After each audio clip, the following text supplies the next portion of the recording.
programs.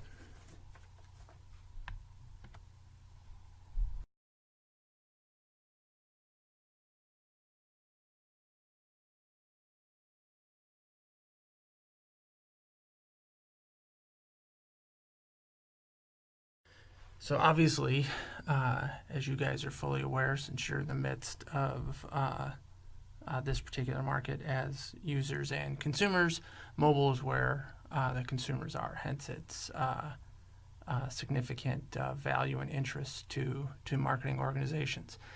Nearly 50% of all computing time in today takes place on a mobile device, whether that's a tablet or a phone.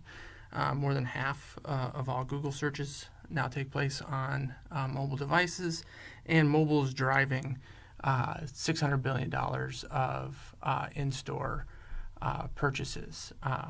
Both people using the mobile device to search before heading out to the store, but also using the device while they are at the store as well. So in-store use of devices is already a huge factor in how consumers behave and only getting bigger. So one of the things that marketers love about mobile devices is that they're always on.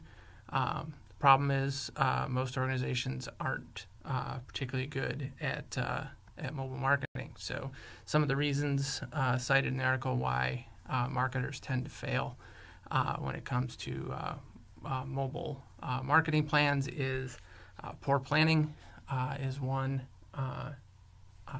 issue that they have, poor implementation, and then poor adaptation to a dynamic environment. So if we specifically look at these issues in general, poor planning is I've got an idea and we kind of rush it out to market. Poor implementation is I drop something into the marketplace and it just doesn't work necessarily the way it's supposed to, or it's slow, or there's connectivity issues or server issues.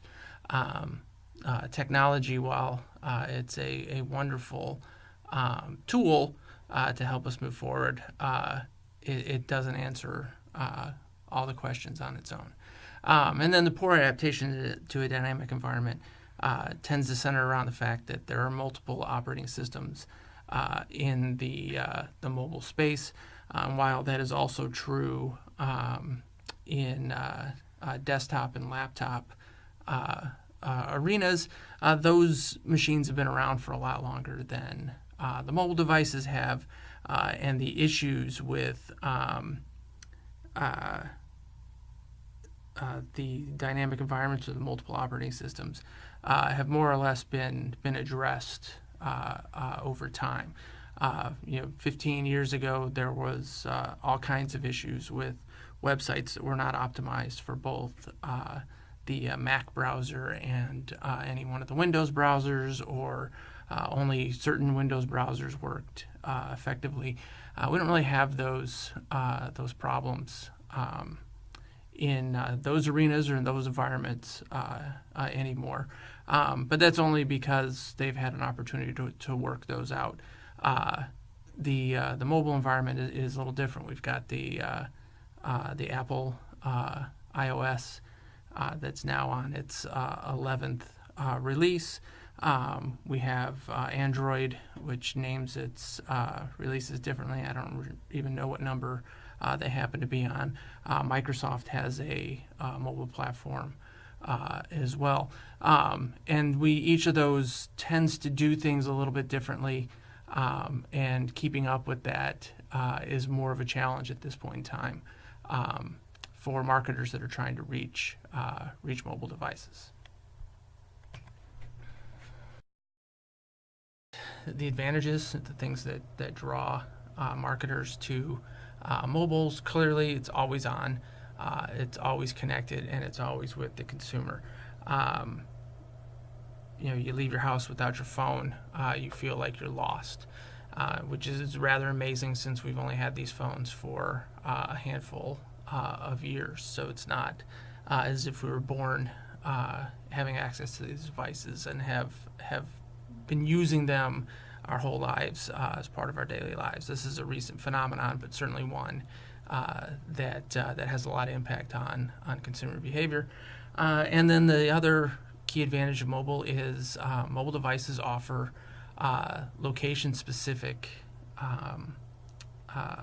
opportunities to brands to connect with you and do so by bringing something, an offer, for example, or a communication that is not only directed specifically to you as a consumer, but also delivered specifically where you're at. Okay, so the fact that you are approaching a store or entering a store can trigger certain activities by a marketer and have them reaching out to you and connecting with you as a consumer because of where you are. And this is clearly not the type of advantages that are available with any other form of technology. This is mobile specific. It can also be very personalized, so they learn a great deal about you. The fact that you have the device on you at all times leads to the collection and accumulation of a tremendous amount of information on where you've been and where you go. Marketers can use this information. It's out there as far as the data goes. The issue is, at what point does this whole concept of personalization become creepy, as it was referred to in the article? At some levels, the ability to connect and understand and get an offer while I'm in a particular store is cool. The fact that I can press an icon on my phone and summon an Uber car directly to my location without having to speak to somebody and have it show up in a matter of a couple of minutes. Also very cool. So those are on the left side of the creepometer there on the screen. A little further to the right are things that you may find to be weird. Okay, and we won't go into the weird examples, but we'll put that on the discussion board for something to talk about here. What are some examples of personalization kind of rolling into the creepy area, or where it could be creepy? So we will discuss that on Blackboard this afternoon. So where is that line? Kind of the problem with the line is it's being rewritten every day, and it's different depending on what type of brand or organization we're talking about. It doesn't exist, and it's not a cut and dry location. You know where the line is when you've crossed it.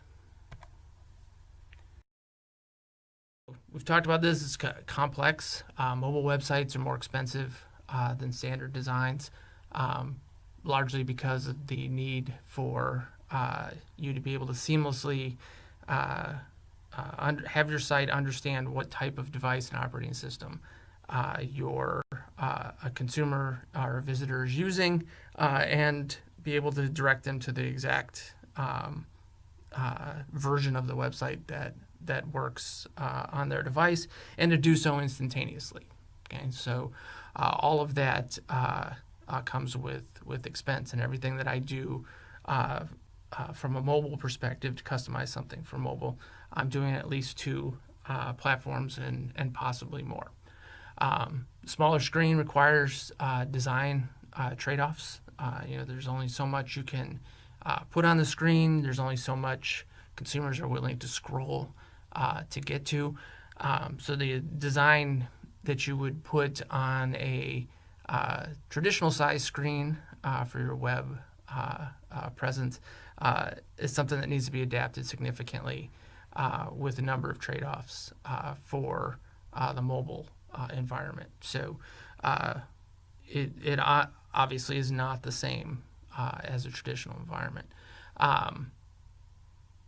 And then we've already talked about the development and coding require different screen sizes, different operating systems, the ability for the website to recognize not only that I'm on an iOS device, but that I'm on a Plus or a non-Plus device requires adjustments to scaling and screen sizing. That's complicated and something that's reasonably expensive to implement.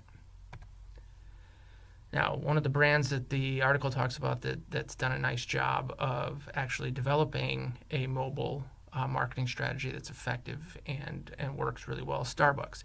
And Starbucks has utilized their app and the connectedness of that app to integrate ordering, your ability to pay without using a card or cash. Your loyalty program is automatically updated, and they can provide both customized and location-specific offers and promotions directly to you at any point in time through your Starbucks app. Is one of the few organizations, especially among large brands, that has really figured this out and is kind of ahead of the game as far as examples go in the marketplace. So most of you guys have created your blogs and shared the URL. Only a few of you have actually posted something on the blog, so please start posting to the blogs. Check out the class YouTube channel for the intro videos. I think there were up to 25 or 26 videos in the intro playlist. Check that out so you can see and learn a little bit about who your classmates are.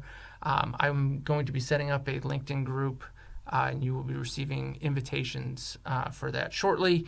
And then I'm also considering whether or not Facebook or Instagram makes sense as well. I'll post something about that on the discussion board, and then make sure you got your buddy. Okay, so if you take a look at Blackboard, there's a link in the announcements there to sign up for social media platform analysis assignment, which is a group assignment.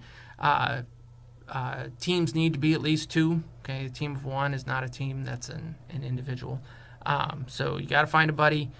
If you can't find a buddy or have had trouble finding somebody to partner with, let me know. I can connect you with somebody who is also looking for a partner. You're not alone in that environment. And that's one of the issues with an online class is we're not meeting face to face. We don't get a chance to interact with one another in a simple fashion.